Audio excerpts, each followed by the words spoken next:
श्री स्वामी समर्थ. येत्या 10 जुलै 2025 ला गुरुपौर्णिमा आहे. गुरुपौर्णिमेनिमित्त आपण भरपूर सेवा करणार, आपल्या सर्वांना माहिती आहे. त्या दिवशी गुरुवार पण आहे, आपल्या गुरुचाच वार आहे. त्या दिवशी आपल्याला पौर्णिमा लागते, बुधवारी उत्तर रात्री पौर्णिमा सुरू होते, ती संपणार आहे गुरुवारी उत्तर रात्री. त्यामुळे गुरुवारी पूर्ण दिवस पौर्णिमा आहे. त्यामुळे त्या दिवशी आपल्या सत्यनारायणही करायचं आहे, सोबत आपल्या कुलदेवीची सेवाही करायची. आपल्याला माहिती, त्या दिवशी आपल्याला भरपूर सेवा करायची.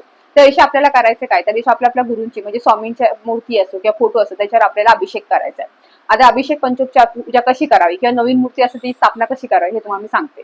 अभिषेक आणि पंचोपचार एकच होणार आहे, मूर्ती स्थापना ते एकच आहे. ते सर्व तुम्हाला काय करायचं, सर्वप्रथम तुम्ही पंचामृताने अभिषेक केला तरी चालेल, दुधानी करा, दह्यानी करा, कशाने अभिषेक करा, तुम्हाला जमेल तसं त्यांनी अभिषेक करा.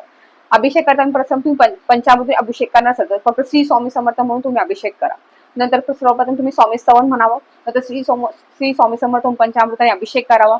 नंतर जेव्हा पाण्याने अभिषेक कराल तेव्हा तुम्ही सर्वप्रथम तुम्हाला अतुलशीर्ष म्हणायचे. अतुलशीर्ष फलश्रुती म्हणायची नाही, फक्त अतुलशीर्ष म्हणायचे. नंतर तुम्हाला पुरुष सुक्तम एकदा म्हणायचंय, श्री सुक्तम तुम्हाला एकदा म्हणून अभिषेक करायचा पाण्यानेच. नंतर पवमान सुक्तम म्हणून एकदा अभिषेक करायचा आहे. आणि राम रक्षा सूत्र तुम्हाला 1 ते 9 पर्यंतच बोलायचंय, ते म्हणून तुम्हाला अभिषेक करायचंय. फलश्रुती म्हणायची नाही. हे सर्व अभिषेक झाला की मूर्ती एकदम स्वच्छ करून घ्या, स्वच्छ पुसून वगैरे घ्यावी. तिला अष्टगंध तुम्ही अष्टगंध लावावं. तुम्हाला जे गंध तुमच्याकडे लावतो ते गंध तुम्ही लावा. नंतर गुराला स्वामींना हिनात तर खूप पसंत आहे, त्यामुळे हिनात तरी लावा. तुमच्याकडे चाफ्याची फुलं असतील तर तुम्ही चाफ्याची फुलं नक्की अर्पण करा, किंवा कोणती पिवळी फुलं अर्पण करा, सफेद फुलं अर्पण करा. तुमच्याकडे जे यथाशक्ती जी फुलं असतील ती सर्व फुलं त्यांना अर्पण करा. त्यांना तुम्ही धूप दीप दावा, त्यांची आरती घ्या. आरती घेताना तुम्ही दत्तगुरूंची आरती, सर्वप्रथम गणपतीची आरती घ्या, मग स्वामींची आरती घ्या, दत्तगुरूंची आरती घ्या.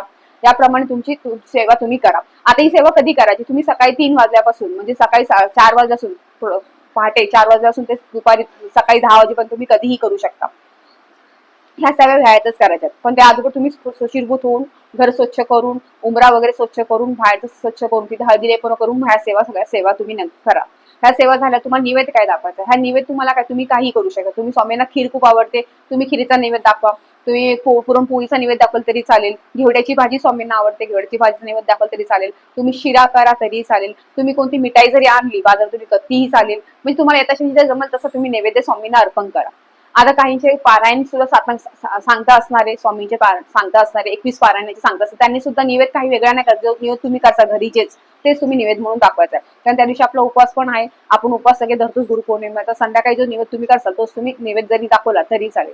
ह्या छोटी सेवा आहे, पण खूप मनापासून भक्तीने करा. कारण स्वामी तुम्ही किती फुलांची सजावट करताय, तुम्ही किती लाईटीची सजावट करताय ते बघणार नाहीये, तुम्ही तुमची सेवा बघणार. त्यामुळे अशा पद्धतीने तुम्ही गुरुपौर्णिमा साजरी करू शकता.